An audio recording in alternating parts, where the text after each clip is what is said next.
Welcome to the Real News Network. I'm Jessica Devereaux in Baltimore. Last week, the Palestinian Authority applied to join 15 UN institutions, but Israeli Prime Minister Benjamin Netanyahu is demanding that Palestinians withdraw their applications after Israel failed to release another batch of Palestinian prisoners as a part of ongoing peace negotiations. Palestinian officials have threatened to join the International Criminal Court if the talks do not progress further. And U.S. officials are now scrambling to hold the talks together, as John Kerry reportedly offered the release of convicted Israeli spy Jonathan Pollard. Now joining us to discuss all this is our guest, Phyllis Bennis. Phyllis is a fellow and the director of the New Internationalism Project at the Institute for Policy Studies in Washington, D.C. She's also the author of the book, Understanding the Palestinian-Israeli Conflict, a primer. Thanks for joining us, Phyllis. So Phyllis, as the talks between the Israelis and Palestinians seem to be really falling apart, can you just give us an assessment in terms of how everything is progressing related to construction of new settlements, prisoner swaps, and so on and so forth? Essentially, everything is progressing as if there were no peace talks. These peace talks are sham peace talks. This is not about peace. This is a call for the Palestinians to surrender, and it's not happening the way the Israelis wanted it. So it's crumbling. This was, as many of us said, something that might be termed the Einstein edition of the peace talks, based on the scientists' definition of being crazy, doing the same thing over and over again and thinking you're going to get a different result. These are the same peace talks based on the same failed premises that we saw in the last 22 years of failed U.S. diplomacy. We're going into the 23rd year and nothing has really changed. Settlement expansion continues. The prisoners remain. There's more than 5,000 prisoners Palestinian prisoners in Israeli prisons. The siege of Gaza remains.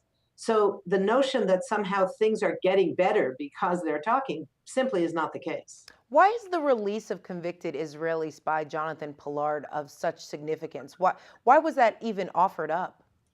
Well, I think those two are very different questions. I don't think it's very significant. Jonathan Pollard is a convicted spy. Whether he gets released from prison early or not, frankly, has nothing to do with the Israeli-Palestinian talks. It has nothing to do with Palestine. It's as if the Israelis are being tossed a bone in these talks that has nothing to do with Palestine. It won't benefit the Palestinians. It won't benefit anybody except Netanyahu's reputation for bringing home the spy that the Israelis all love. But it's an outrage that the administration is intervening in a judicial matter, the question of the punishment of a convicted spy who was sentenced to life imprisonment, and offering him up as a bone to toss to keep the Israelis in the talk. He has nothing to do with the Palestinians, and whether he stays in prison or goes out on parole or whatever has no significance whatsoever. What's your take on the Palestinian Authority's role in the negotiations? I think that they believed early on that they were going to get something in these negotiations. Maybe they believed only they would get the prisoners' release, at least. Now, keep in mind, Jessica, we're talking about only 104 Palestinian prisoners who were scheduled to be released. But many of them were long-standing prisoners from before the Oslo days. And the question of political prisoners in Palestine, among Palestinians, is a very, very crucial question. There is virtually not a single family in the occupied territories that doesn't have someone either in prison now or who has been in an Israeli prison. So the question of the prisoners is a very fundamental question of Palestinian rights. And I think that the Palestinian leadership, Mahmoud Abbas and the others, believed that if they could at least get that concession out of Netanyahu, that it would somehow be worth it. As we know now, the Israelis, after agreeing to release the 104 prisoners, said, well, we'll only release them in 4 batches. They released the first 3 batches, but then they suddenly announced they were not going to release the last 25 or so prisoners that were due to be released about now. And the Palestinians, in response to that, not before, but in response to the announcement from Israel that they would not release the prisoners, that was the point at which the Palestinian Authority signed on to the 15 international treaties and treaty bodies, which they had promised not to do. You know, it's a funny thing when you think about it. The quid pro quo here, on the one hand, Israel was obligated to release prisoners for whom they are violating international law by holding them.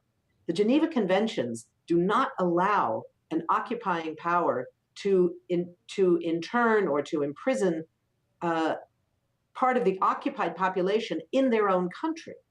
This is illegal. So the agreement was that Israel was going to stop one tiny little bit of its violation of the Geneva Conventions.